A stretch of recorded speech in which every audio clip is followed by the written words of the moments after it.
Hay cabañas que no se construyen para vivir, sino para esconder algo que no debía ver la luz. La primera vez que Mateo vio el anuncio, le molestó lo barato. No era desconfianza elegante, de esas que se dicen con orgullo en una conversación. Era una molestia física, como una piedrecita bajo la lengua. Cabaña de campo, aislada, camino de tierra, sin vecinos, vistas abiertas, alquiler semanal. Demasiado limpio, demasiado directo, como si el texto estuviera escrito para que nadie preguntara nada. Aún así la aceptó. No lo hizo por romanticismo rural ni por ganas de jugar al ermitaño. Lo hizo porque necesitaba silencio. En la ciudad, el ruido se le había vuelto un animal de compañía. Lo seguía a todas partes, le respiraba en la nuca, no lo dejaba dormir. Los ascensores, los motores, las conversaciones ajenas, los pasos de los vecinos, todo era una misma cosa, una masa que lo aplastaba. En cambio, la idea de una cabaña a varios kilómetros de lo más cercano le pareció una anestesia posible. Inés, que era más práctica, le ayudó a preparar lo imprescindible. Linternas, pilas, un hornillo, una radio pequeña por si la cobertura fallaba, agua embotellada por si el pozo está raro, dijo sin saber por qué, y una manta extra aunque el pronóstico fuese templado. Inés no era supersticiosa. Inés era de esas personas que no creen en nada, pero miran 2 veces por si acaso. El camino hasta allí fue un cambio gradual en el mundo, como si alguien bajara un regulador invisible. Primero, las rotondas y los carteles, después, los polígonos y las gasolineras, luego, una carretera secundaria con curvas largas, y al final, un desvío de tierra que parecía más antiguo que el resto del paisaje, surcos secos, piedras blancas, polvo que se metía por las rendijas del coche como un olor. A ambos lados, campos sin nadie, y una línea de árboles que no parecía proteger sino vigilar. Mateo intentó orientar la mirada con referencias, pero el lugar se resistía. No era la típica sensación de estar lejos, era la impresión de que el sitio no estaba bien sujeto al mapa, como si el GPS lo marcara por obligación, sin convicción. La pantalla mostraba el punto, sí, pero la realidad insistía en que aquel punto no debería existir. Cuando por fin apareció la cabaña, no lo hizo como una bienvenida, sino como una interrupción. Se alzaba en un claro irregular, un rectángulo de madera oscura, con un tejado bajo que parecía encorvado. El exterior estaba bien cuidado en lo esencial, las tablas enteras, las ventanas completas, la puerta firme, pero había algo en la forma en que la luz caía sobre ella que la volvía áspera. Era como mirar una fotografía vieja, aunque todo estuviera nuevo. Inés aparcó a un lado y se quedó un instante sin apagar el motor. No había sonidos de vida, ni perros, ni pájaros cerca, ni siquiera insectos. Había viento, sí, pero el viento no traía nada, como si no hubiera sido autorizado a mezclar olores. Mateo sintió que el silencio, en lugar de ser una ausencia, era una presencia tensa, un tejido que se podía rasgar. Bajaron con las mochilas. La puerta tenía una cerradura simple y una llave que el propietario había dejado, según el mensaje, dentro de una caja metálica con código.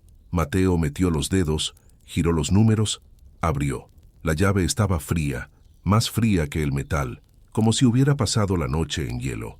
Al abrir la puerta el olor les golpeó como un aviso.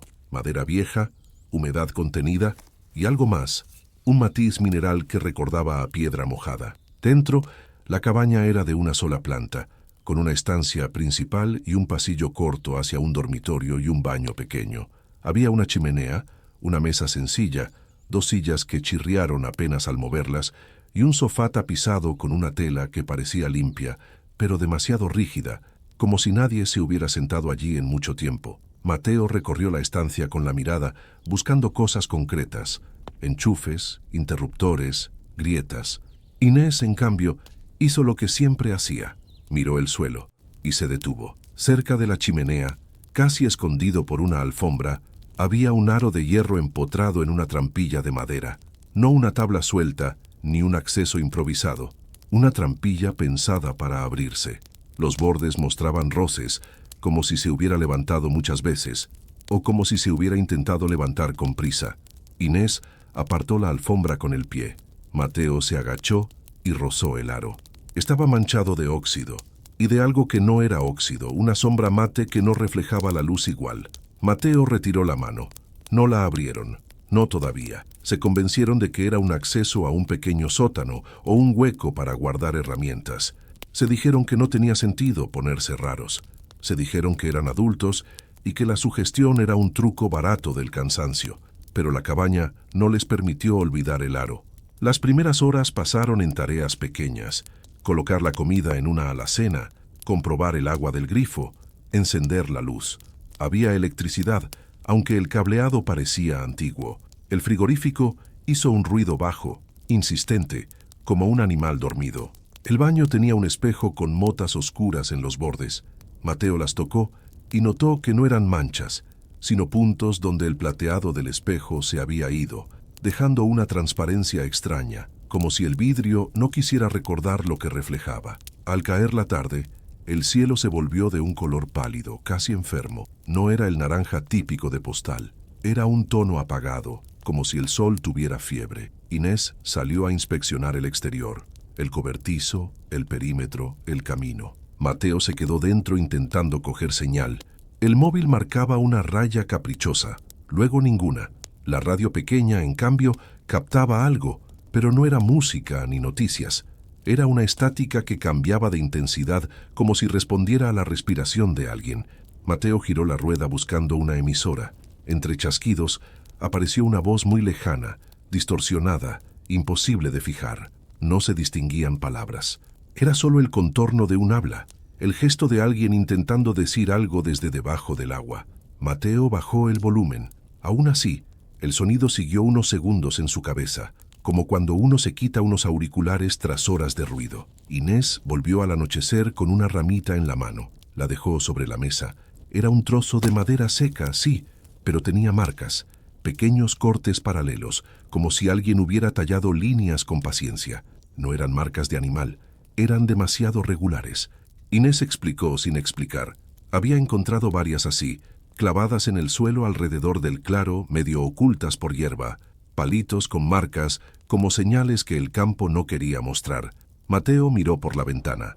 La oscuridad empezaba a cerrarse, pero no como una manta suave, sino como una puerta que se estaba cerrando con llave. La línea de árboles, antes lejana, parecía haberse acercado. No físicamente, no de un modo que se pudiera medir, pero sí de ese modo en que el miedo hace que las cosas se inclinen hacia ti. Encendieron la chimenea. La leña estaba apilada junto al cobertizo y prendió con facilidad, demasiado con facilidad. El fuego, en lugar de crepitar alegre, sonaba apagado, como si algo absorbiera el ruido. La luz danzaba en las paredes y por primera vez Mateo vio con claridad una cosa que antes solo intuía. Había manchas de humedad en el techo que no seguían una lógica de filtración, sino un dibujo, unas franjas que convergían sobre el centro de la estancia, justo donde estaba la trampilla. Inés lo vio también. No dijo nada, pero su mirada se quedó ahí más tiempo del normal. La noche en el campo suele tener capas, grillos, ramas, algún animal lejos. Allí, sin embargo, la noche era una sola cosa compacta. Mateo intentó justificarse. Tal vez el viento venía en otra dirección, tal vez la época del año, tal vez, pero cada explicación caía por su propio peso. Había demasiada ausencia, como si alguien hubiera apagado un mundo para que no estorbara. Cenaron poco. El hambre se había quedado fuera junto con la carretera. Después, Inés insistió en revisar el cobertizo otra vez con la linterna. Mateo aceptó acompañarla, más por no quedarse solo que por valentía. Salieron. La linterna dibujó un cono de luz sobre la tierra. Los granos de polvo brillaron como pequeñas cosas vivas. El cobertizo estaba detrás de la cabaña, pegado a un lateral, con una puerta estrecha. Al abrirla, el olor fue distinto al de dentro. Aquí dominaba el metal, el aceite viejo, y ese mismo fondo mineral más fuerte. Había herramientas colgadas, una pala, un rastrillo, una cuerda enrollada, y en una esquina, un cubo oxidado con una capa de cal seca en el borde. Inés se agachó junto al cubo y lo iluminó. En el fondo, pegado, había algo oscuro que parecía barro, pero no era barro. Era una costra fina, como si el cubo hubiera sostenido agua con algo disuelto, y al secarse lo hubiera dejado. Inés tocó con un dedo, lo olió sin acercarlo demasiado y frunció el ceño. No era olor a tierra. Mateo encontró un cuaderno pequeño dentro de una caja de madera. No era un diario bonito, sino un cuaderno de tapas blandas con hojas amarillentas. Las primeras páginas estaban en blanco, pero en el medio había anotaciones, fechas sin año, números y frases cortas. Mateo leyó sin ganas de leer, y aún así sintió cómo las palabras le raspaban por dentro. No abrir con luz encendida, no mirar hacia abajo más de 3 respiraciones. Si responde, no contestar. El agua no es agua. No había firma. Inés le quitó el cuaderno y pasó páginas deprisa, como si el movimiento pudiera desactivar lo que estaba escrito. Había un dibujo, hecho con lápiz, de un círculo con líneas saliendo, parecido a un ojo. Al lado, un trazo que podría ser una escalera, y debajo, una mancha, como si el grafito se hubiera mezclado con algo húmedo. Regresaron a la cabaña con el cuaderno y el cubo en la cabeza. Cerraron el cobertizo.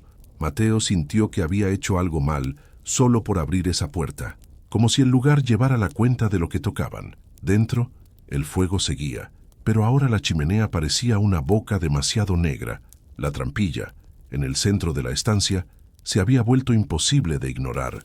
No cambiaba, no se movía, no hacía ruido, y aún así parecía más presente que los muebles. Inés dejó el cuaderno sobre la mesa, como si fuera un animal muerto. Mateo se acercó a la trampilla y volvió a tocar el aro de hierro. La frialdad estaba ahí otra vez, pero esta vez al retirar los dedos sintió algo peor. Una humedad que no debería estar en metal caliente por la chimenea. Una humedad que olía a piedra profunda, a cueva cerrada. En ese momento, la radio se encendió sola. No fue un chispazo ni una interferencia eléctrica. Fue un encendido limpio, un clic suave, la luz roja del aparato y un sonido de estática que subió de volumen como una marea. Mateo se quedó quieto. Inés giró la cabeza despacio, como si moverse rápido pudiera romper algo. Ninguno tocó la radio. La estática cambió, se afinó y por un segundo, entre el ruido, apareció un ritmo. 3 pulsos. Una pausa. 3 pulsos.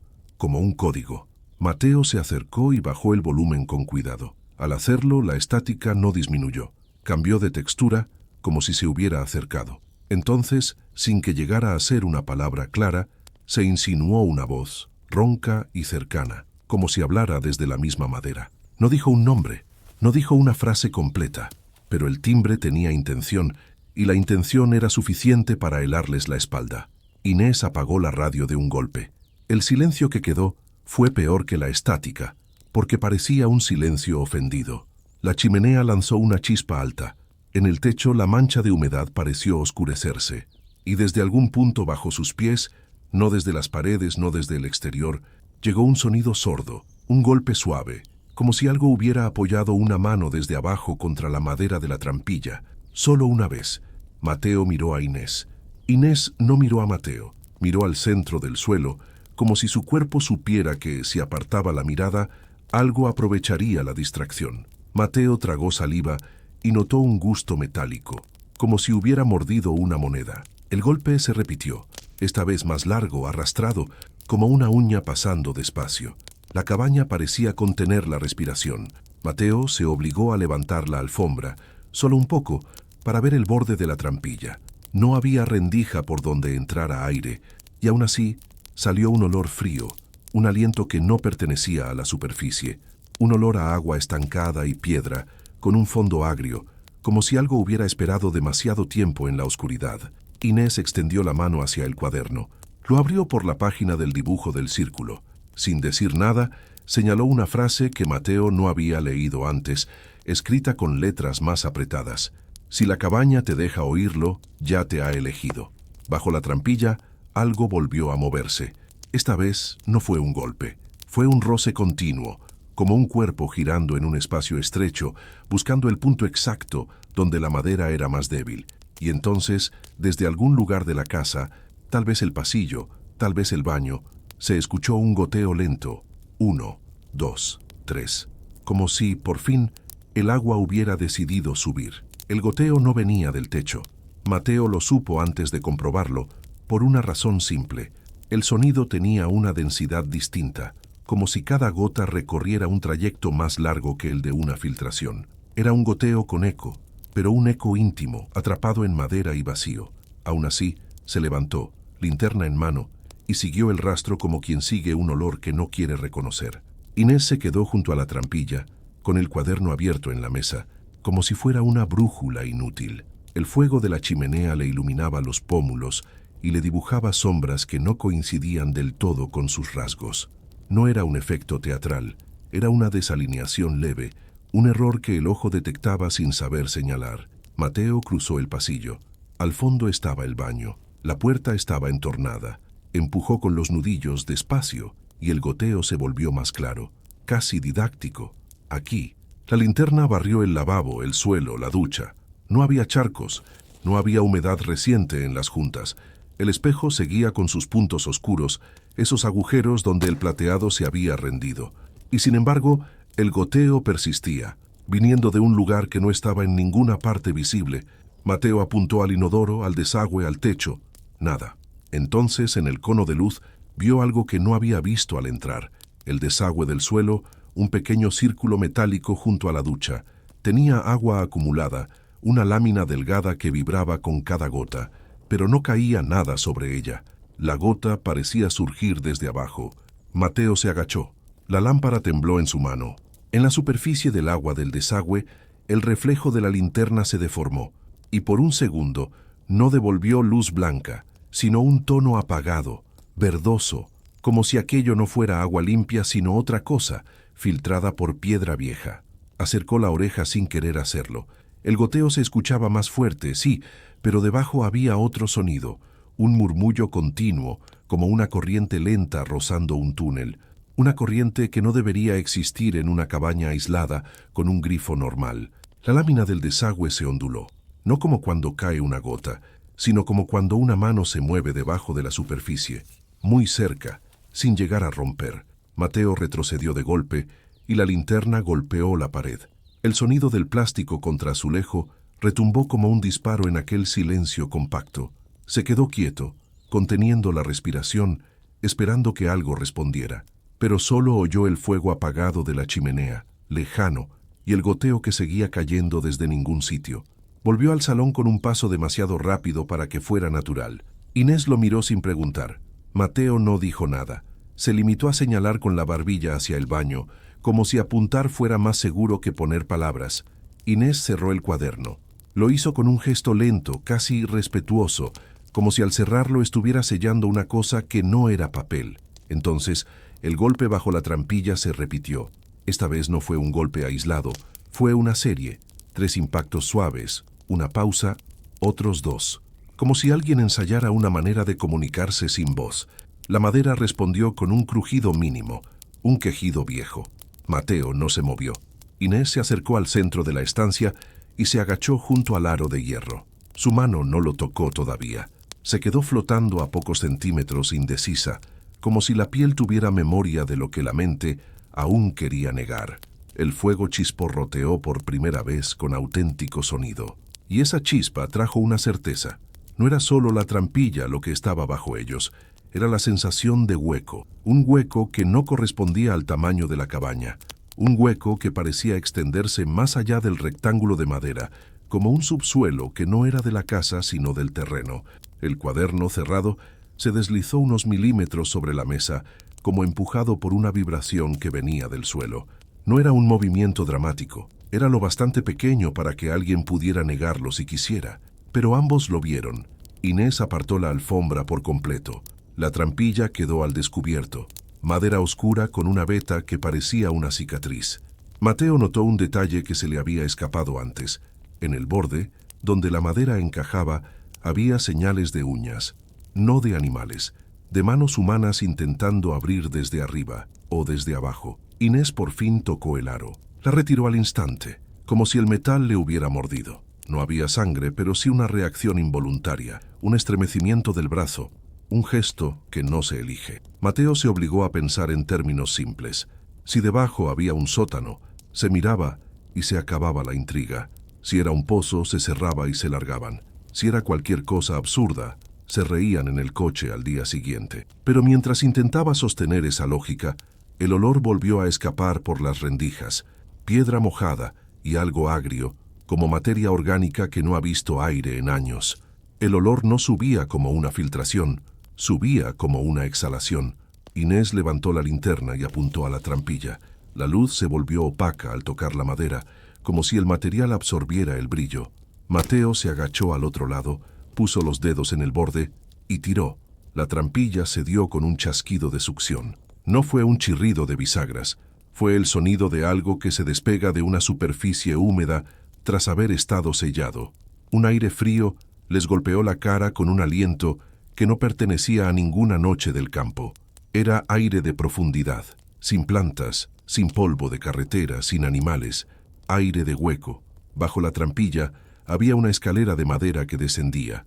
Los peldaños estaban oscuros, brillantes por la humedad, y en los laterales se veían marcas como de manos arrastrándose. La escalera desaparecía en una negrura que no parecía una simple falta de luz.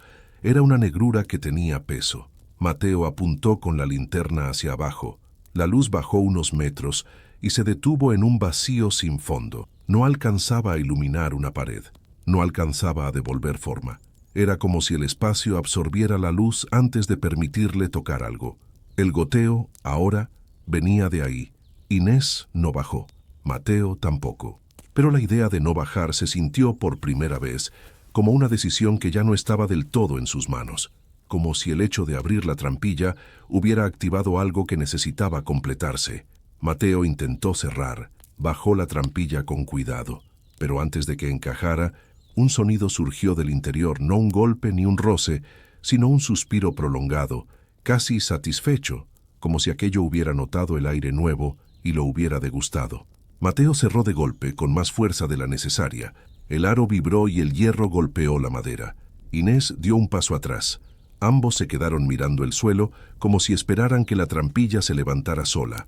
No ocurrió, pero la cabaña cambió. No de manera visible, sino en una suma de microdetalles. El fuego pareció iluminar menos. La estancia se sintió más pequeña, el aire más húmedo. Hasta el crujido de las tablas bajo los pies sonaba más cercano, como si el suelo estuviera más fino.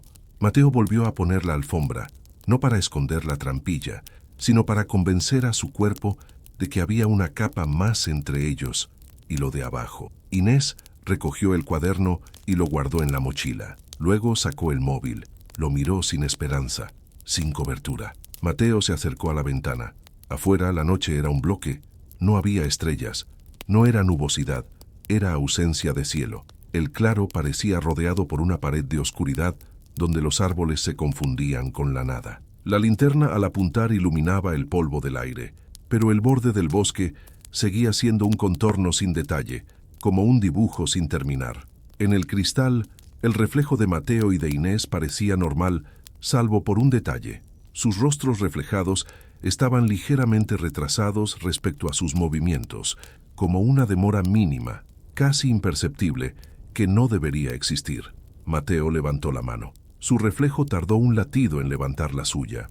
Inés se apartó de la ventana sin querer mirarse más.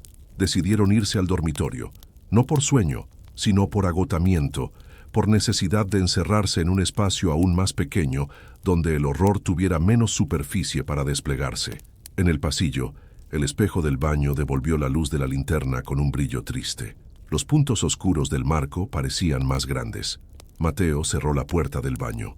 El goteo siguió escuchándose, pero amortiguado, como una lengua que se retira un poco sin rendirse.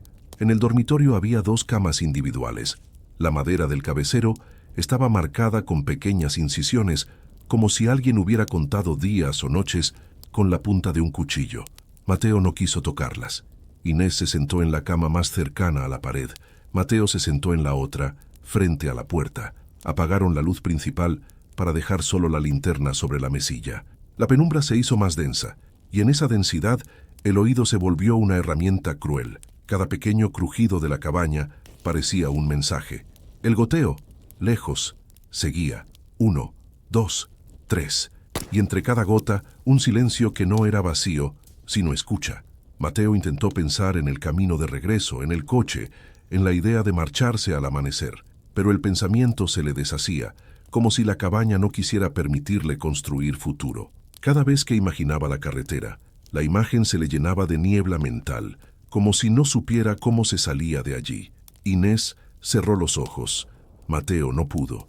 Se quedó mirando la rendija bajo la puerta del dormitorio. Por esa rendija entraba una línea de sombra del pasillo, y esa línea era demasiado oscura para ser solo ausencia de luz. Entonces, algo pasó sobre esa sombra. No fue un paso audible, fue una variación en la oscuridad, como cuando una nube tapa la luna, solo que allí no había luna. La sombra se espesó, se volvió más negra, y se movió de izquierda a derecha con una lentitud deliberada.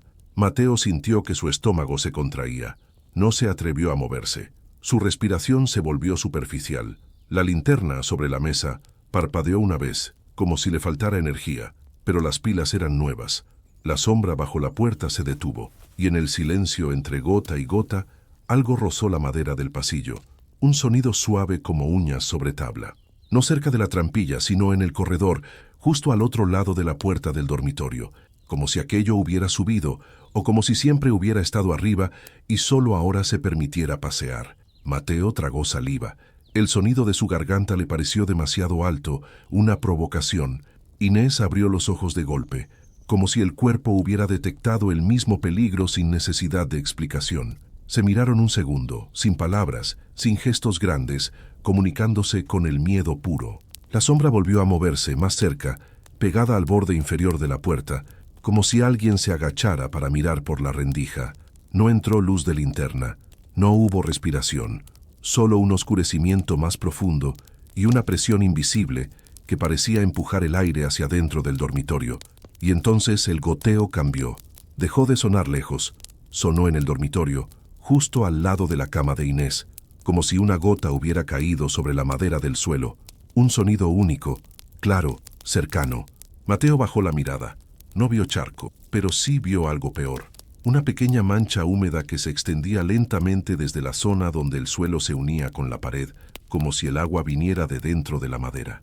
La mancha creció con paciencia, oscureciendo la tabla, y dentro de esa humedad por un instante se dibujó una forma, una huella de dedo, como si alguien hubiera presionado desde debajo del suelo. Inés se encogió contra la pared. Mateo se levantó con cuidado, agarró la linterna y apuntó al suelo. La luz hizo brillar la humedad. La huella se borró, pero la mancha seguía avanzando. El sonido en el pasillo se detuvo. La sombra bajo la puerta desapareció, como si aquello hubiera decidido que no necesitaba mirar más, como si ya supiera que estaban allí, inmóviles, marcados. Mateo retrocedió hasta apoyar la espalda en la pared.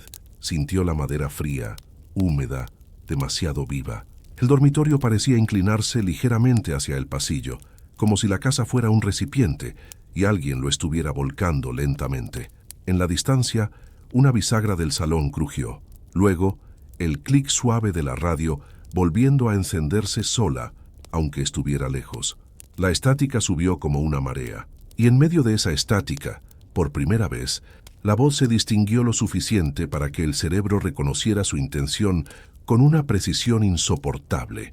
No estaba intentando hablar con ellos, estaba intentando recordar cómo se pronunciaban los sonidos humanos. La mancha de humedad se detuvo junto al borde de la cama, como si la gota hubiera llegado a su destino. Mateo sintió que, bajo sus pies, algo se acomodaba con lentitud. Un cuerpo sin forma exacta, un peso que no debería estar en el suelo de una cabaña, y en ese instante, la puerta del dormitorio recibió un golpe leve, no para entrar, sino para anunciarse, como la uña que toca una pared antes de rascar, solo una vez. Después, el silencio. Un silencio que ya no era escucha, era espera. La cabaña no parecía vieja, parecía usada por algo que no tenía manos. Daniela llegó al campo con la sensación de estar entrando en un paisaje que había sido recortado de otro sitio y pegado allí sin cuidado. No era solo la ausencia de vecinos o la distancia a la carretera principal, era la manera en que el horizonte se quedaba plano, como si el mundo hubiera olvidado poner fondo. A ratos, el aire olía a paja seca.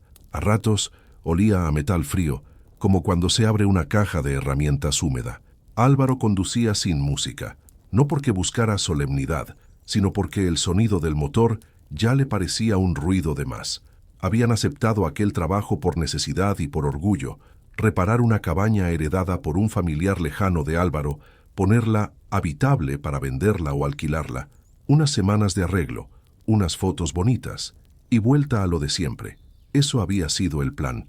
El camino de tierra empezó después de una curva donde el asfalto se acababa sin ceremonia. No había señal, no había poste, no había nada que advirtiera, solo polvo.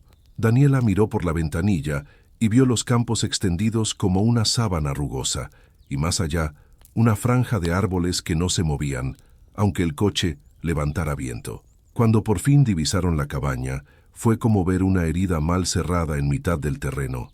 Era pequeña, de madera clara ya ennegrecida por el sol, con un porche bajo sostenido por 2 postes. La cubierta estaba entera, pero el conjunto tenía una rigidez extraña, como si la estructura se hubiera tensado con el tiempo para resistir algo. Alrededor, la hierba estaba aplastada en líneas paralelas, surcos que iban y venían, como si alguien hubiera arrastrado un objeto pesado en muchas direcciones, siempre regresando al mismo punto. Daniela bajó del coche y el silencio le golpeó por dentro. No era el típico silencio rural con insectos y pájaros, era un silencio sin capas, como si alguien hubiera quitado el sonido ambiental con una mano. La única cosa viva era el polvo, flotando lento, girando alrededor del coche con paciencia. Álvaro sacó la llave del bolsillo.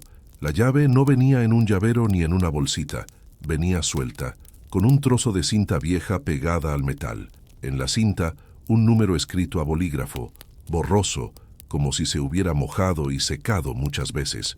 Al abrir la puerta, la cabaña exhaló un olor que no era madera. Era un olor a lino húmedo, a tierra guardada, a ropa olvidada en un lugar sin sol. La estancia principal era estrecha, con una mesa contra la pared, un banco, una chimenea de hierro y una ventana frontal que daba al campo. El suelo de tabla se hundía ligeramente en un punto, casi imperceptible, pero suficiente para que el cuerpo lo notara al entrar, como una inclinación hacia el centro. Daniela dejó la mochila y caminó hacia la ventana. El cristal tenía una película fina de polvo, pero también marcas, líneas verticales, como si algo hubiera resbalado muchas veces desde arriba hacia abajo. No eran chorretones de lluvia, eran demasiado rectas, demasiado repetidas. Álvaro, mientras tanto, inspeccionó la pared junto a la chimenea. Había pequeños agujeros alineados a la altura del pecho, como si allí hubiera estado colgado algo pesado, algo que se hubiera quitado y vuelto a poner hasta dejar la madera marcada. En el suelo, cerca del hierro de la chimenea, encontró clavos viejos, torcidos, y una cuerda cortada en trozos cortos, como si alguien hubiera preferido romperla antes que desatarla. La electricidad funcionaba a medias. Una bombilla parpadeó y luego se quedó con una luz pobre, amarillenta, que no iluminaba, solo delataba formas.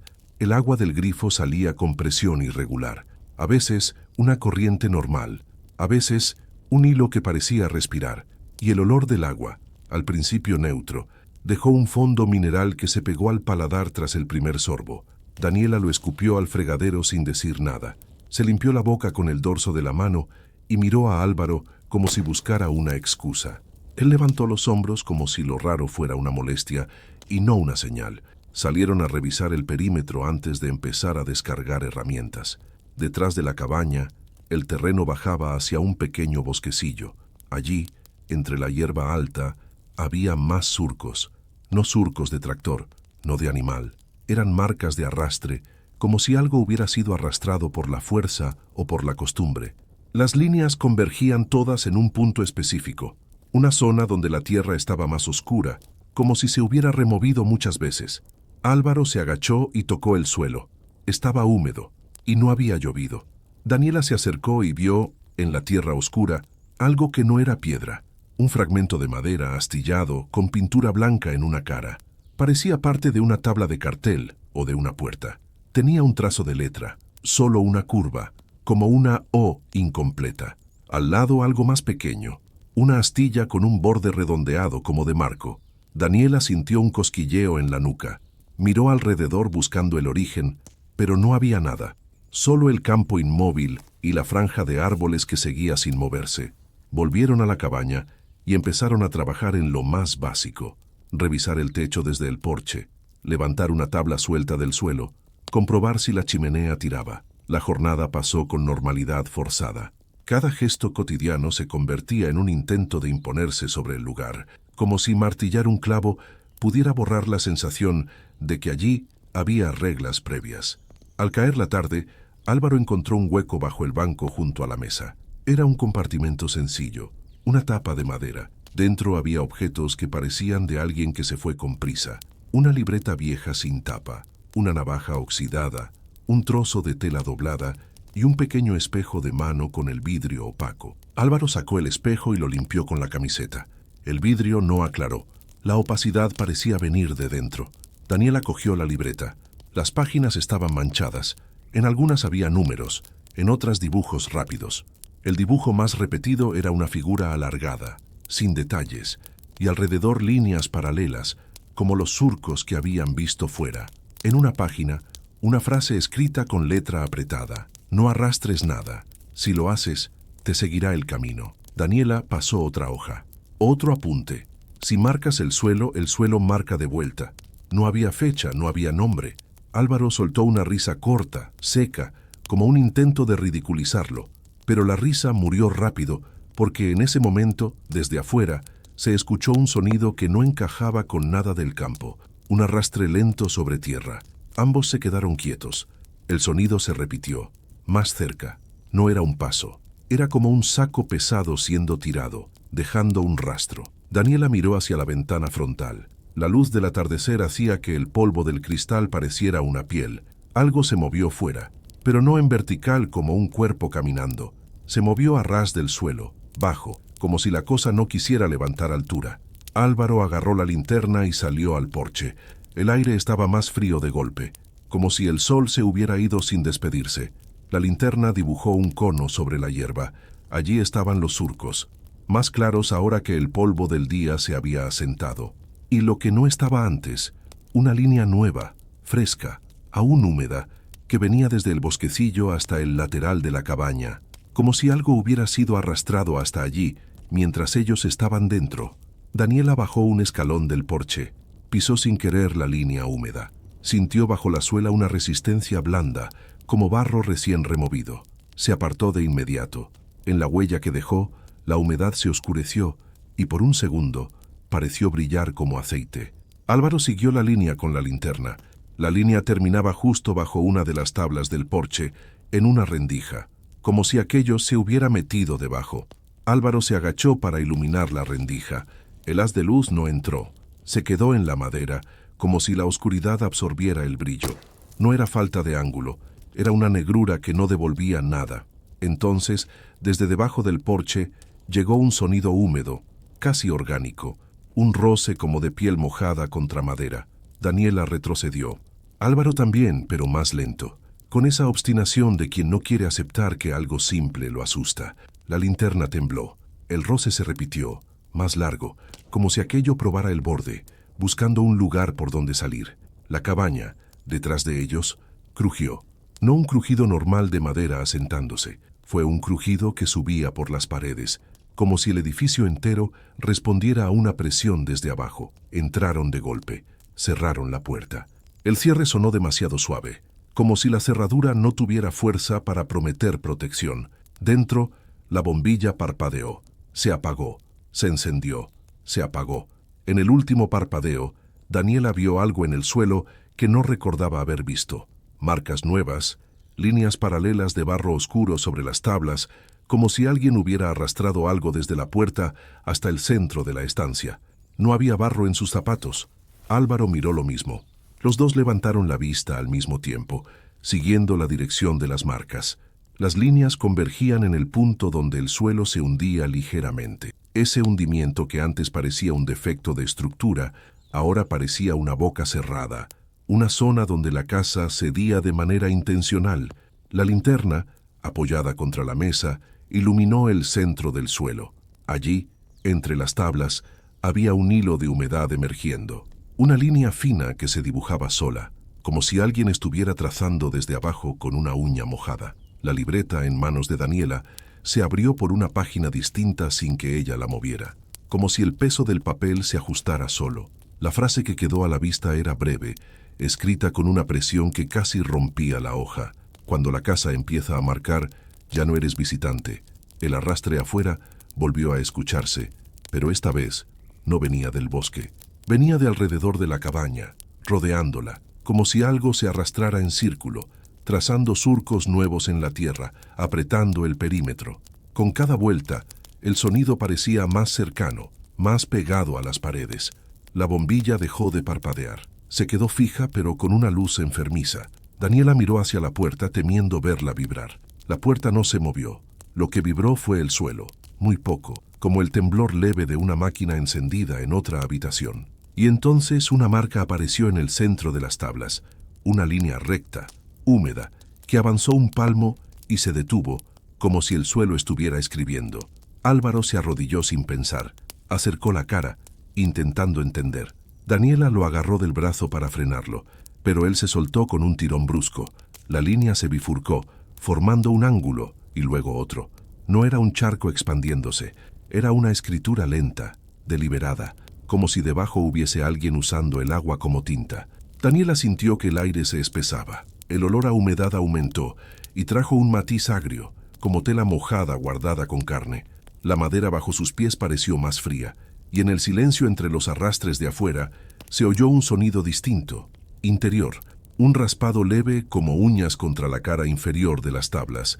Desde abajo, en ese momento, el banco junto a la mesa se desplazó unos centímetros solo, dejando un surco oscuro en el suelo. Un surco fresco, húmedo, como si el propio mueble hubiera sido arrastrado por una mano invisible. La libreta en la mesa se deslizó detrás de él, siguiendo el mismo rumbo, como si una fuerza baja los tirara hacia el hundimiento. Álvaro se levantó de golpe.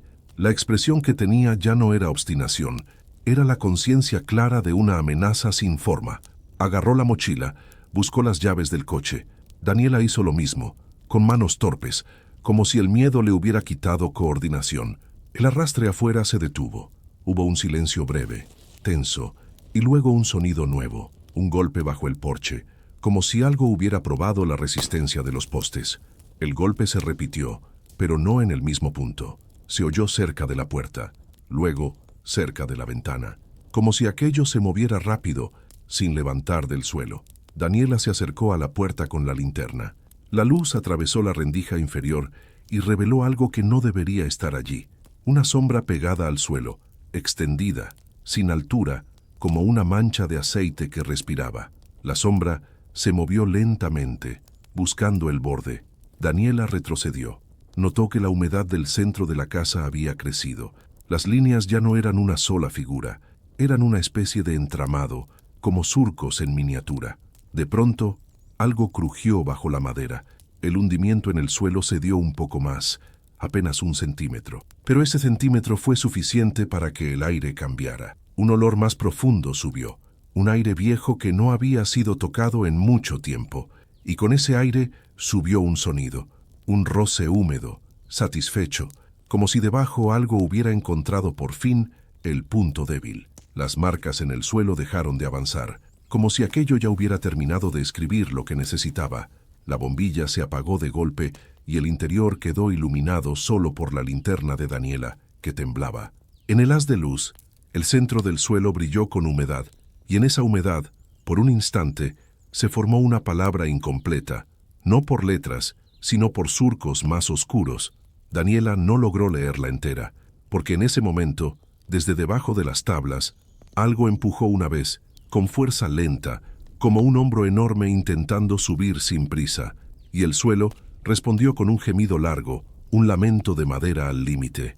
La cabaña, entera, pareció inclinarse hacia el centro, y afuera, el arrastre reanudó su círculo más rápido como si estuviera apretando el lazo.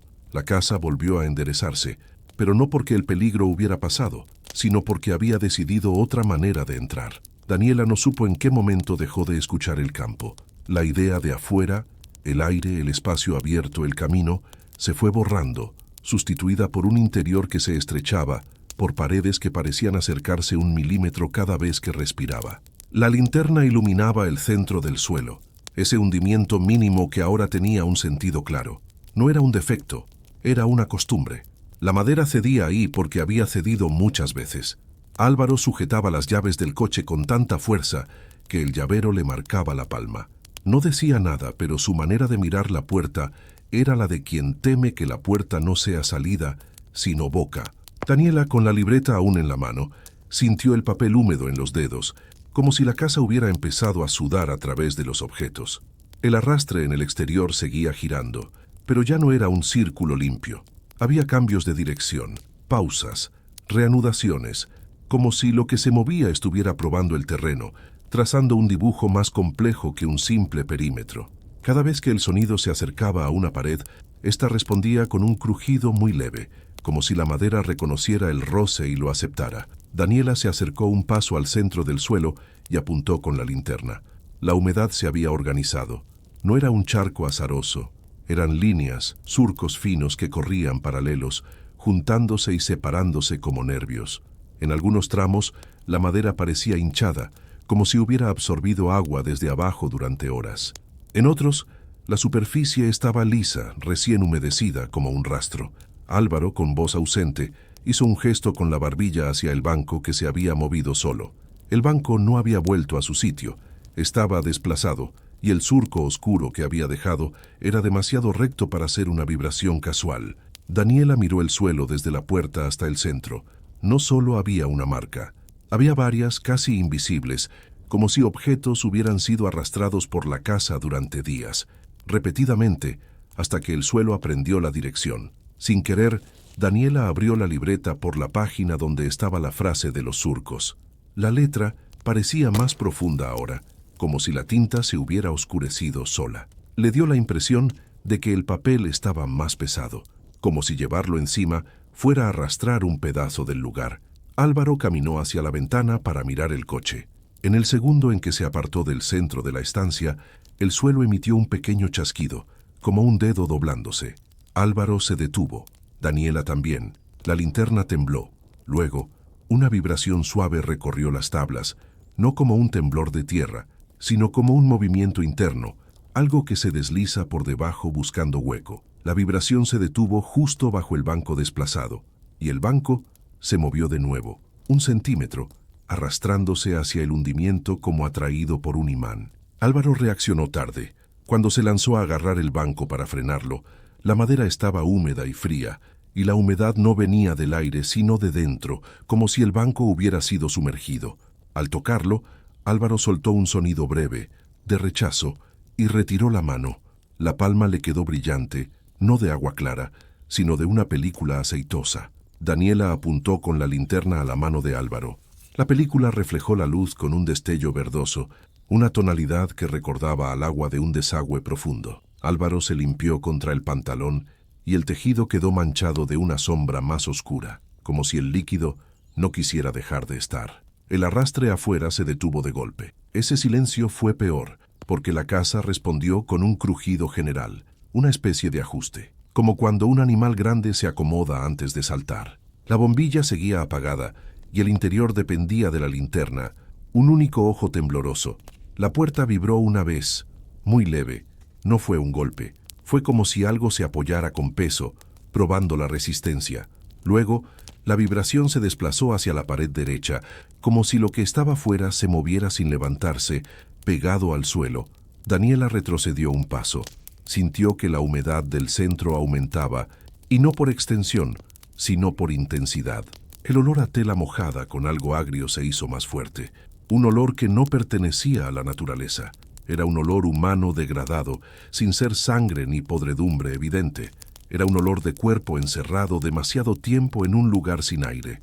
Álvaro señaló hacia el pasillo que llevaba a la parte trasera, una pequeña zona donde había un armario y un cuarto estrecho.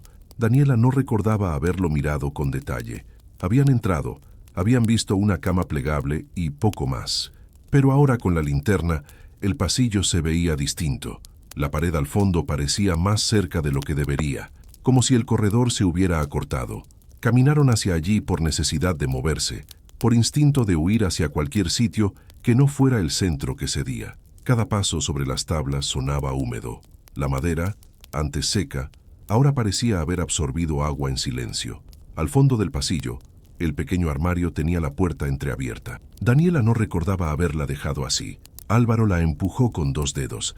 La puerta se abrió y el olor los golpeó con fuerza, humedad concentrada y un rastro de amoníaco leve, como de habitación que ha sido usada sin limpieza. Dentro había una cuerda enrollada, más cuerda, tramos cortados, y un saco de arpillera doblado con cuidado. Álvaro lo tocó con la punta de los dedos.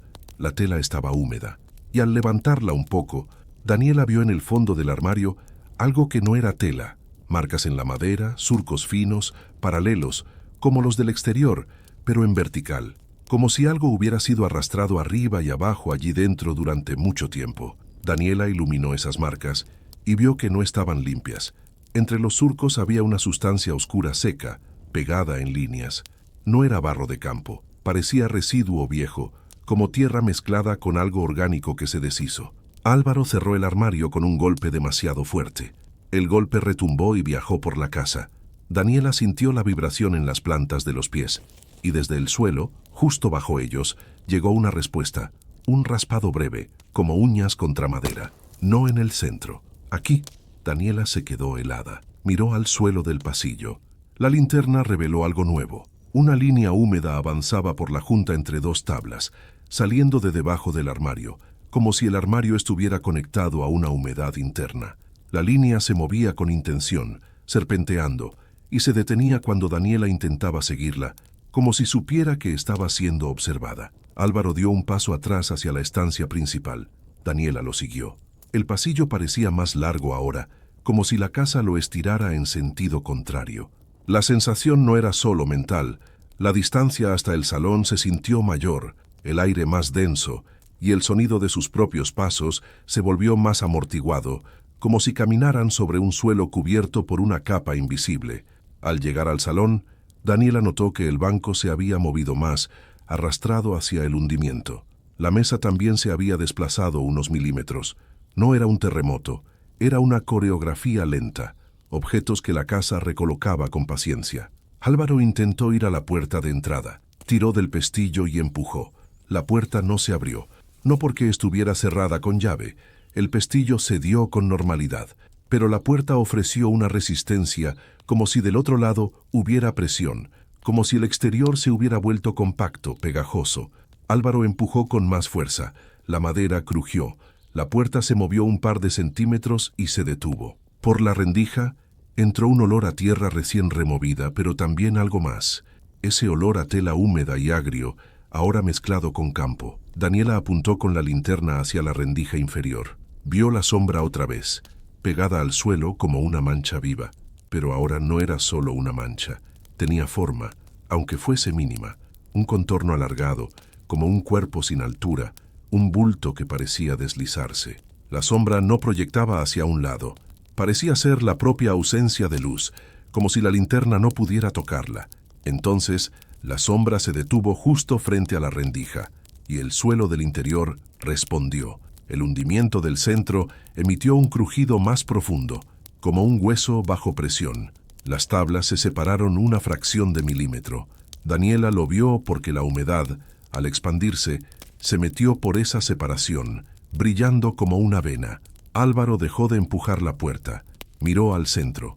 Daniela siguió su mirada. La linterna tembló, pero se mantuvo en el mismo sitio, iluminando el punto donde la casa cedía. En la humedad del centro, los surcos finos empezaron a moverse de nuevo. No como si el agua corriera, como si algo empujara desde abajo, trazando.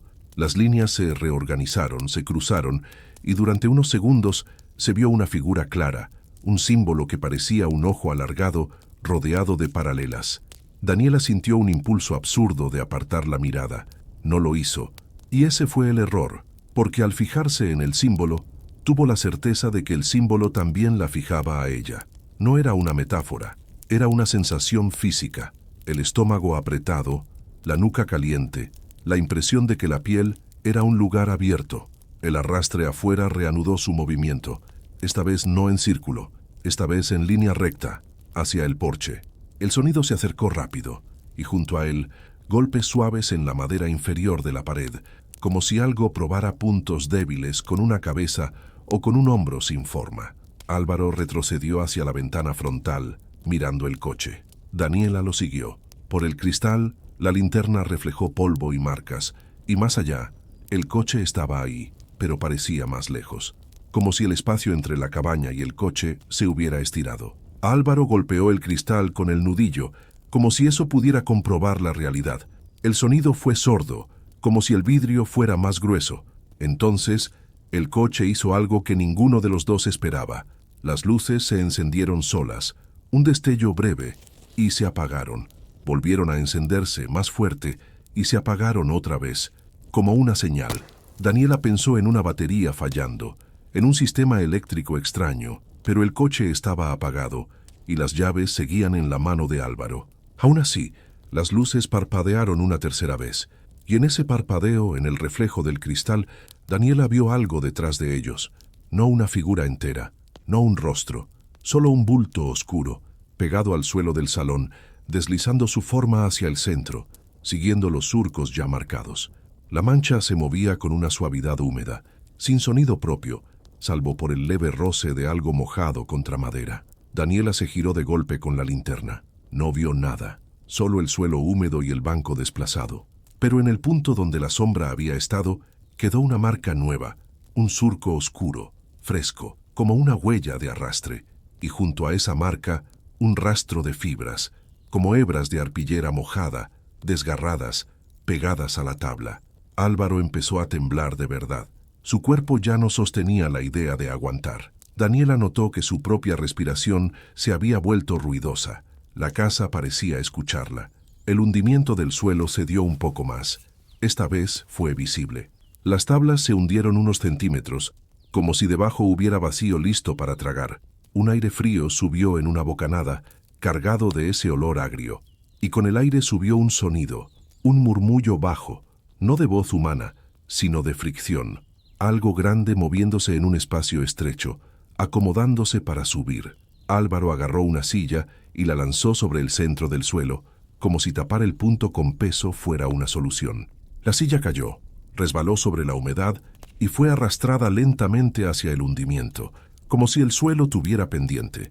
No era mucha pendiente, era solo la suficiente para que el objeto, con paciencia, acabara donde la casa quería. Daniela sintió un golpe seco en la pared, cerca de la ventana. Un golpe desde afuera. La madera vibró. Otro golpe, más cerca de la puerta. El arrastre afuera parecía moverse a velocidad imposible para algo que se arrastra. Y entonces, la casa hizo algo definitivo. La mesa se desplazó de golpe, un tirón brusco, dejando un surco oscuro en el suelo. El banco lo siguió. La silla se deslizó. Todo empezó a moverse en dirección al centro, como si una fuerza interna hubiera aumentado. Daniela perdió el equilibrio. Apoyó la mano en la pared, pero la pared estaba húmeda, como si sudara. El centro del suelo se abrió un poco más, no como una trampilla, sino como una rendija entre tablas que se separan. Daniela vio por esa rendija oscuridad húmeda, y dentro de esa oscuridad algo brillante, no un ojo, sino el reflejo de la linterna en una superficie mojada que se movía, como piel. Álvaro, con una desesperación muda, corrió hacia la puerta y empujó con todo el cuerpo. La puerta cedió un poco más apenas, y entró aire de campo. Ese aire fue un alivio mínimo, una prueba de que el exterior seguía existiendo. Daniela se lanzó hacia él, pero el suelo, bajo sus pies, vibró fuerte por primera vez. Un sacudón breve, interno. La rendija del centro se ensanchó con un crujido, y desde abajo una fuerza tiró, no de ellos directamente, sino de los objetos.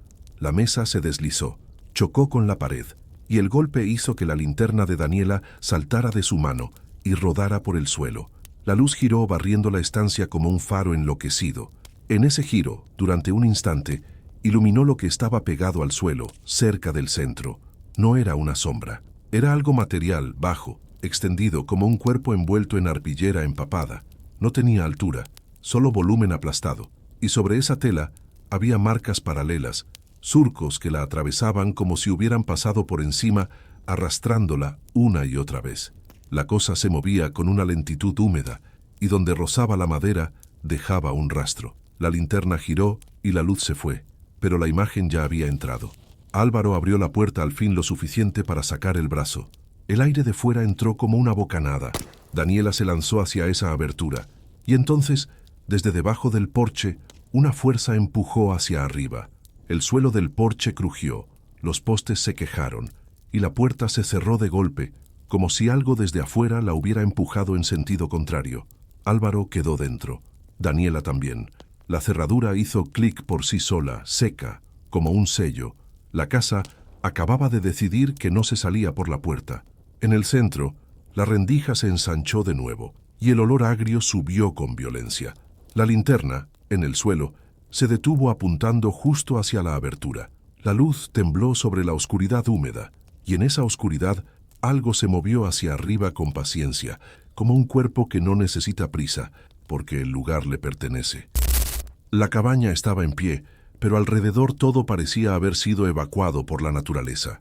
Alicia y Tomás llegaron cuando el sol ya iba cayendo, no por mala planificación, sino por esa clase de retrasos que se encadenan hasta parecer intencionales.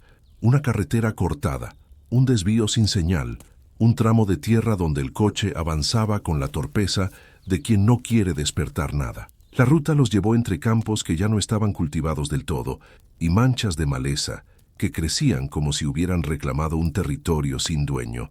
La cabaña apareció detrás de un seto de espinos, como un secreto mal guardado. Era de piedra y madera, baja, con un techo inclinado y un porche estrecho donde quedaban restos de pintura blanca descascarada. A un lado, a unos metros, se alineaban varias cajas de colmenas, pero no eran colmenas vivas.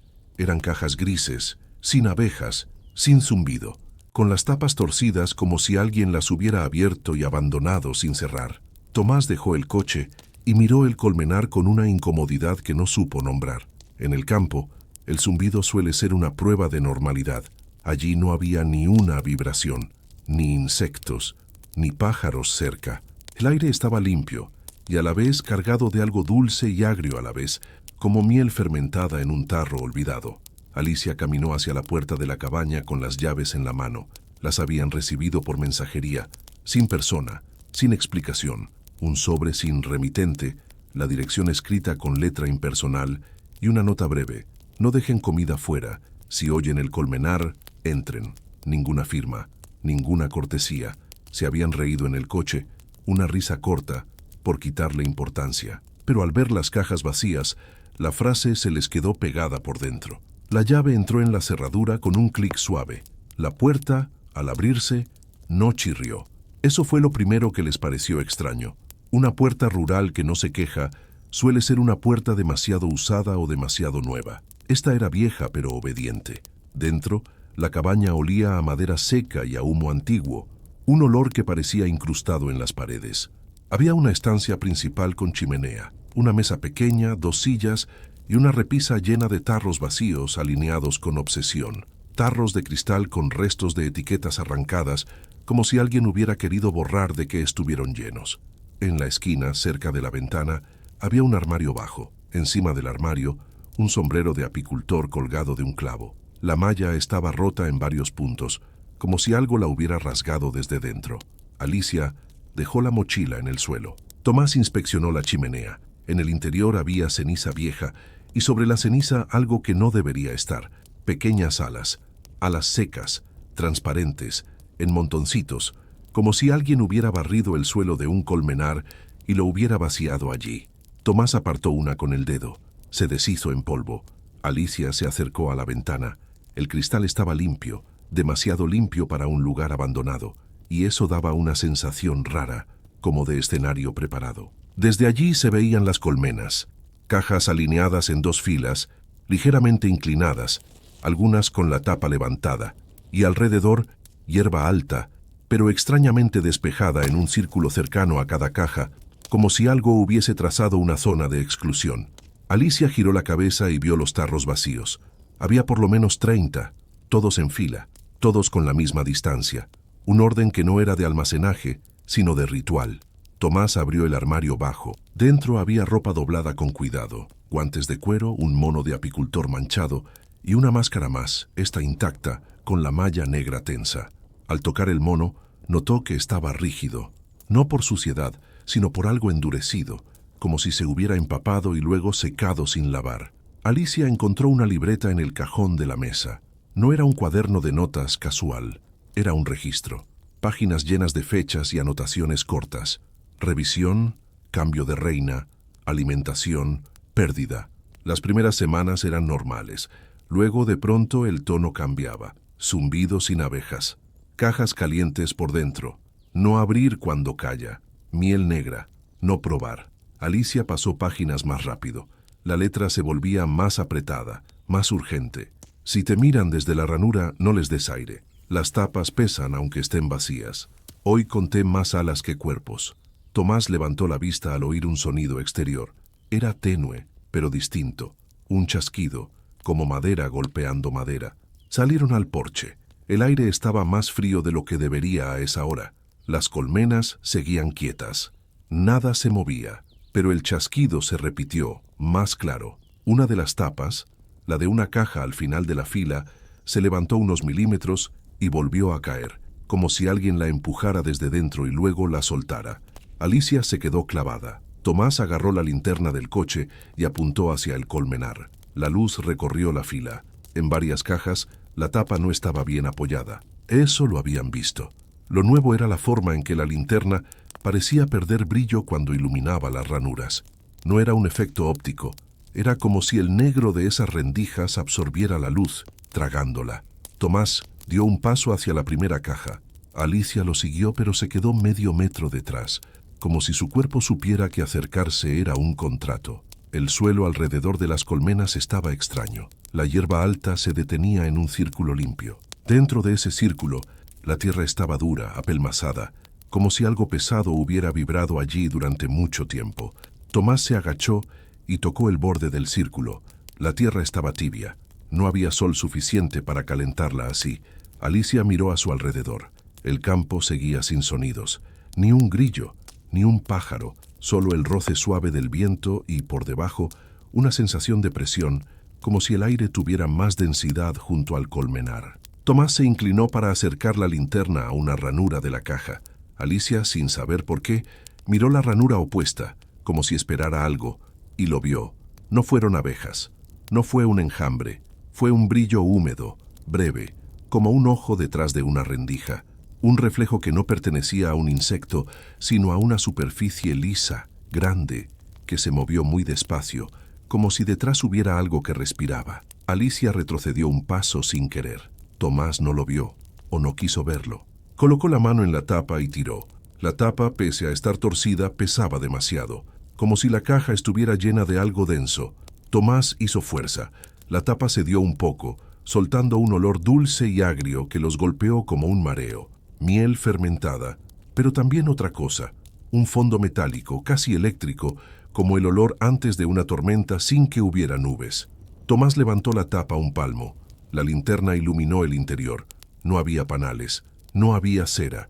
Había una masa oscura, húmeda, apretada contra las paredes internas, como si algo se hubiera expandido y luego se hubiera quedado allí.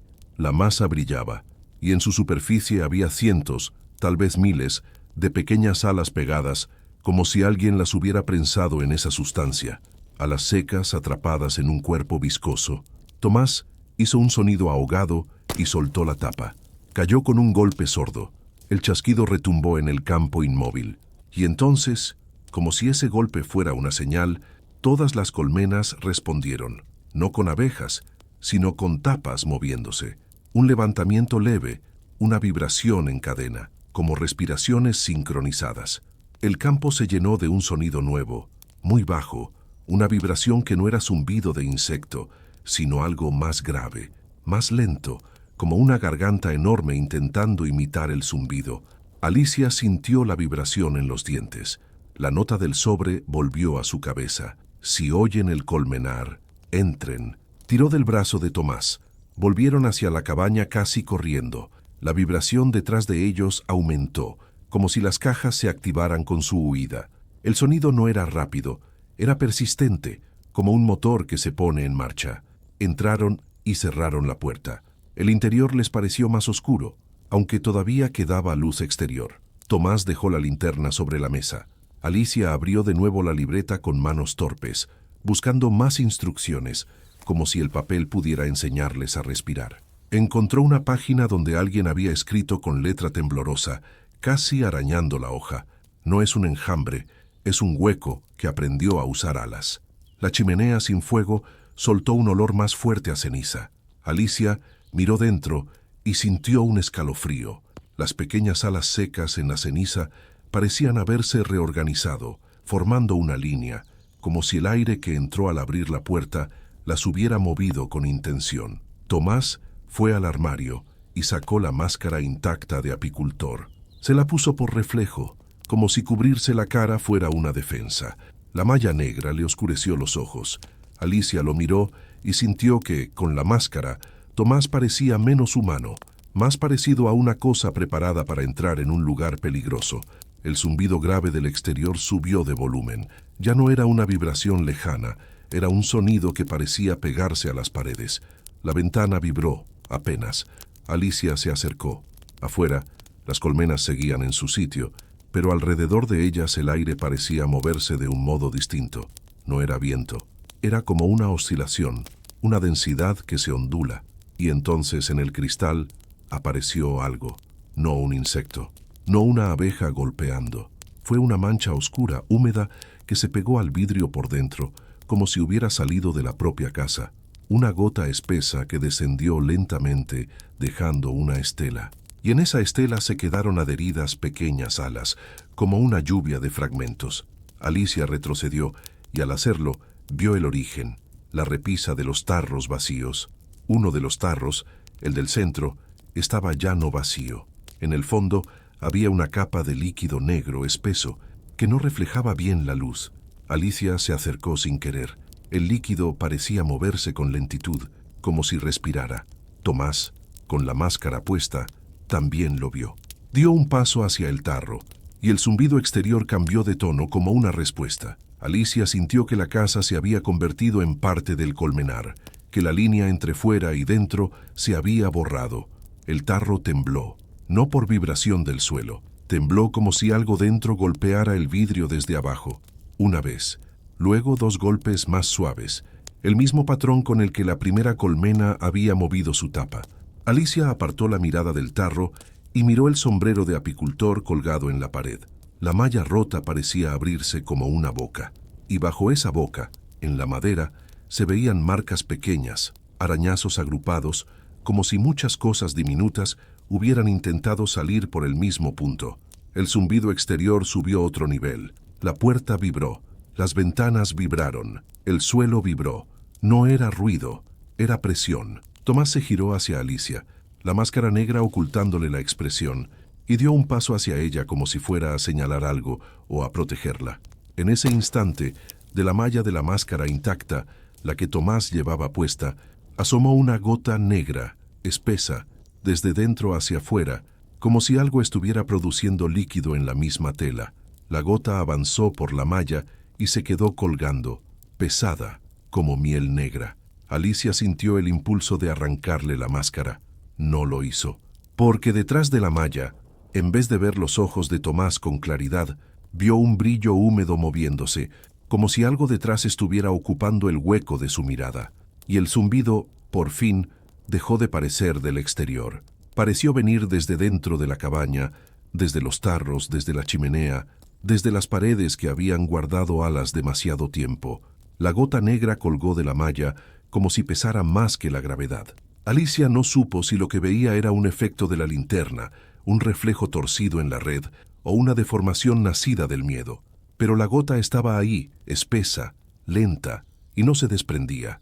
Se hinchaba milímetro a milímetro, alimentándose de algo que no era aire. Tomás dio otro paso, no hacia Alicia, sino hacia el centro de la estancia, como atraído por el tarro que había dejado de estar vacío. La máscara oscurecía su rostro y lo hacía parecer un extraño dentro de la ropa de alguien conocido. Alicia sintió un rechazo instintivo, no hacia Tomás, sino hacia la idea de que con esa malla entre ambos ya no podían comprobar si seguía siendo él. La vibración continuaba, pero había cambiado de textura. Ya no era un zumbido grave uniforme, era un zumbido con pulsos, como si el colmenar respirara por oleadas. Cada pulso parecía empujar el aire contra las paredes de la cabaña, haciendo crujir la madera y temblar los tarros alineados en la repisa. Alicia se obligó a mirar la repisa. Los tarros estaban inmóviles a primera vista, pero el vidrio vibraba con microgolpes, un temblor mínimo que hacía que los reflejos parpadearan. En el tarro del centro, el líquido negro se había expandido. Ya no era solo una capa en el fondo, subía por las paredes internas como una lengua viscosa, dejando estelas que no se volvían a unir. Parecía dividirse, explorar, como si el tarro fuera un territorio. Alicia recordó la frase del registro: miel negra, no probar. Le pareció una advertencia tan insuficiente como decir: no abras la puerta, cuando la puerta ya te está mirando. Tomás extendió la mano hacia el tarro. La gota negra en la malla de su máscara tembló al mismo tiempo, como si la mano y la gota fueran un mismo gesto. Alicia dio un paso rápido y le agarró la muñeca, frenándolo. Su piel estaba fría, más fría de lo normal, como si el zumbido le hubiera robado calor. Tomás no se resistió. Eso fue lo peor. Se quedó quieto, con la mano suspendida, y la máscara se inclinó lentamente hacia el tarro. Alicia no vio sus ojos, pero sintió el peso de una mirada fija, constante, como si detrás de la malla alguien estuviera aprendiendo a enfocar. El zumbido exterior golpeó una nueva altura y en respuesta, la chimenea soltó un suspiro de ceniza. No había fuego, pero la ceniza se movió, levantándose en una nube pequeña que flotó en el aire sin dispersarse del todo. En esa nube, las alas secas giraron, algunas pegándose a la pared interior de la chimenea como si las llamara un imán. Alicia se apartó de Tomás con un impulso de supervivencia. Retrocedió hasta chocar con la mesa. La linterna, encima, rodó un poco y su haz iluminó el sombrero de apicultor colgado en la pared. La malla rota del sombrero se movió con la vibración y su desgarro parecía abrirse y cerrarse, como un parpadeo. La puerta vibró con más fuerza. No era un intento de entrar desde fuera. Era como si el propio colmenar se hubiera pegado a la madera y la estuviera usando de membrana. Alicia imaginó, sin querer, la superficie exterior cubierta por una masa oscura, húmeda, presionando, sellando las rendijas. Y entonces ocurrió el primer golpe real, un golpe seco en la puerta, desde el exterior, pero no arriba, sino abajo, cerca del suelo, como si algo arrastrado hubiera embestido. La madera se curvó lo justo para que el pestillo sonara. Tomás se giró hacia la puerta, como si ese golpe le hubiera dado una orden. Dio 2 pasos. Alicia lo siguió, no por valentía, sino por miedo a que lo dejara de ver. El segundo golpe llegó en la ventana, también bajo, a la altura del alféizar. El cristal vibró y emitió un sonido agudo como un lamento. Alicia miró hacia afuera y por primera vez vio movimiento en el colmenar, pero no movimiento de insectos. Las cajas, las colmenas vacías, estaban temblando, no todas al mismo ritmo. Algunas vibraban rápido, otras lento, como si dentro hubiera un mecanismo orgánico intentando sincronizarse, y alrededor de ellas el aire parecía ondular, cargado de pequeñas partículas que no eran polvo, fragmentos mínimos, translúcidos, como alas pulverizadas flotando en suspensión. Alicia dio un paso atrás, alejándose de la ventana. El tarro del centro golpeó la repisa una vez, solo una, pero el golpe fue limpio, como un nudillo contra vidrio. Luego en el tarro de al lado otro golpe, más suave, y en el siguiente un pequeño temblor. Era un contagio, un ritmo trasladándose por la fila, despertando tarros que habían permanecido vacíos. Alicia sintió la piel erizarse cuando vio que, en 2 de los tarros que estaban claramente vacíos, empezaba a aparecer condensación en el interior, gotas que se formaban desde dentro, como si el vidrio transpirara. Las gotas eran oscuras, no transparentes. El zumbido cambió de nuevo. Esta vez, entre la vibración, se escuchó un sonido más alto, un roce irregular, como algo raspando madera. Venía de la repisa, de detrás de los tarros. Alicia se acercó con la linterna, sin querer hacerlo, como si una parte de ella necesitara ver para creer y así poder huir. La luz reveló la pared. Allí, detrás de los tarros, había una hendidura larga, una grieta fina que antes no había notado. La grieta recorría horizontalmente la madera como una boca cerrada, y dentro de esa grieta había algo húmedo. No era moho, era un brillo oscuro que se movía. Alicia retrocedió y chocó con Tomás. Él no reaccionó. Parecía escuchar otra cosa. Se llevó la mano al pecho, sobre la tela de su camiseta, como si sintiera vibración interna. Alicia miró la máscara. La gota negra seguía colgando, más grande, más pesada, y por la parte interior de la malla se veía ahora un patrón, pequeñas manchas oscuras que no eran sombras, como si algo hubiera salpicado desde dentro. Alicia agarró la malla con 2 dedos y tiró hacia arriba con un gesto brusco.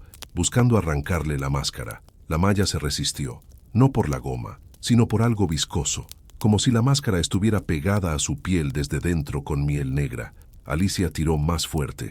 El borde de la máscara se levantó 1 milímetro y un olor agrio, dulzón, subió con violencia, el mismo olor del interior de la colmena abierta. Alicia soltó con un grito mudo, dejando caer la máscara de nuevo. Tomás no la apartó. No intentó quitársela. Se quedó quieto, con la cabeza ligeramente inclinada, como un insecto escuchando vibraciones en el suelo. El golpe en la puerta se repitió.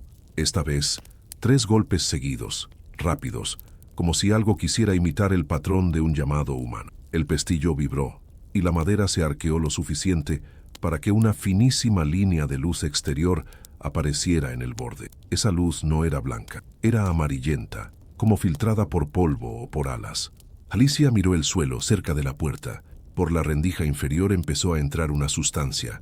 No era humo, no era niebla, era un líquido espeso que se deslizaba como un animal sin patas, formando una mancha oscura en la madera. La mancha avanzaba lenta, pero con certeza, y a medida que avanzaba, dejaba atrás pequeñas motas brillantes, fragmentos diminutos que se pegaban al suelo como escamas. Tomás dio un paso hacia la mancha. Alicia lo agarró por el brazo y tiró hacia atrás. La fuerza con la que él se resistió la sorprendió. No era resistencia consciente, no era pelea, era un peso muerto, una inercia, como si su cuerpo estuviera siendo atraído por un punto. La mancha se extendió más, llegó hasta la pata de la mesa, y como si reconociera el objeto, empezó a subir por ella. Subía contra la gravedad con una lentitud pegajosa, como miel que decide trepar. Alicia vio que, donde subía, el barniz se opacaba, y la madera parecía humedecerse. Los tarros golpearon otra vez, ahora en secuencia, centro, izquierda, derecha como un código. El vidrio vibraba con pequeñas ondas. Alicia tuvo la certeza de que no estaban llamando a algo de fuera, estaban marcando un ritmo para algo dentro. La chimenea volvió a expulsar ceniza. Esta vez las alas secas no se limitaron a girar, salieron, empujadas por una corriente que no existía. Flotaron en el salón, y algunas se pegaron a la ropa de Alicia, a sus mangas, a su pelo, como si buscaran un cuerpo donde posarse. Alicia se las sacudió con desesperación, pero las alas eran livianas y se adherían con facilidad. No cortaban, no picaban, solo se pegaban como si quisieran recordar la forma de un ser vivo. Tomás levantó la mano y tocó una de las alas pegadas a su antebrazo. La miró a través de la malla. El zumbido exterior bajó un instante, como si escuchara, y entonces, en el silencio mínimo entre pulsos, Alicia oyó un sonido nuevo, un chasquido húmedo dentro de la máscara, cerca de la boca, como si algo se moviera entre la tela y su piel. Alicia tiró de él hacia el dormitorio pequeño, la única habitación aparte. No era un refugio real, pero era un lugar con una puerta interior que podía cerrarse. Tomás se dejó arrastrar, con pasos lentos, como si caminar fuera difícil bajo esa vibración. Entraron. Alicia cerró la puerta del dormitorio y empujó una silla contra ella. No era una barricada seria, pero era un gesto, un intento de declarar frontera. El dormitorio era estrecho. Una cama, una cómoda, una ventana pequeña. En la cómoda había más tarros. Alicia no los había visto al entrar. Estaban alineados igual que en la sala, 6 tarros vacíos, con el mismo orden obsesivo. La ventana tembló. Afuera, el zumbido era ahora más alto, más grave, y se mezclaba con golpes pequeños, como si muchas cosas diminutas estuvieran chocando contra la piedra. Pero Alicia no escuchaba abejas. Escuchaba algo imitando un enjambre con herramientas equivocadas. La rendija bajo la puerta interior, la del dormitorio, empezó a oscurecerse. La miel negra estaba entrando también allí, como si encontrara cualquier hueco. Alicia retrocedió hasta la cama. Tomás se quedó de pie en medio del cuarto, inmóvil. La gota negra en su malla había crecido hasta tocarle el mentón. Alicia vio cómo, lentamente, la gota se extendía hacia abajo, buscando la piel, y al hacerlo, el tejido de la camiseta de Tomás se manchaba con la misma sombra aceitosa. Uno de los tarros de la cómoda, vacío, emitió un golpe suave desde dentro. Alicia apuntó la linterna hacia él. En el fondo del tarro apareció una capa oscura, como si alguien la vertiera desde un lugar invisible. Otro tarro respondió. Otra capa. Alicia se dio cuenta de que los tarros no estaban siendo llenados desde fuera, se llenaban desde dentro del vidrio, como si el vidrio fuera una membrana y el líquido viniera de una dimensión pegada a la pared. La silla contra la puerta vibró, no por golpes, por presión. La puerta misma emitió un crujido largo y Alicia sintió el impulso de taparse los oídos, pero no podía apartar la mirada de Tomás. Tomás alzó la mano lentamente y se tocó la malla a la altura de los ojos. Sus dedos se mancharon. La malla ya no era solo tela, estaba humedecida, saturada, y detrás el brillo que Alicia había visto antes volvió, más claro, como si unos ojos mojados se hubieran colocado donde antes estaban los suyos. La puerta del dormitorio se dio 1 centímetro hacia adentro, empujada por la presión negra que se filtraba por todas partes. La silla se arrastró sola unos milímetros. Alicia sintió el aire más pesado, dulzón, agrio, como si respirar fuera tragar un jarabe viejo. Y en ese instante, el zumbido cesó por completo. Un silencio absoluto llenó la cabaña, tan repentino que dolió. Ese silencio duró 2 respiraciones. Luego, desde dentro de los tarros alineados, surgió el sonido que ningún campo debería producir. Un zumbido fino, agudo, perfecto, como el de un enjambre real, pero encerrado en vidrio, multiplicado por varios recipientes a la vez. Un coro pequeño, ordenado, que no necesitaba abejas para sonar a abejas.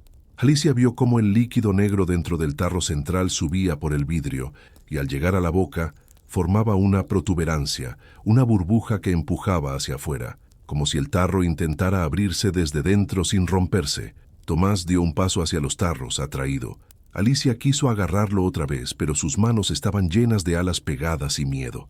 La silla contra la puerta se movió un poco más, arrastrada por la presión. La miel negra ya entraba en una lengua fina por debajo. El primer tarro, el central, emitió un pequeño clic como el sonido de una tapa que se afloja. Pero no había tapa. La boca del tarro se deformó. El vidrio se onduló como si fuera blando, y de esa abertura imposible asomó una gota negra que no cayó.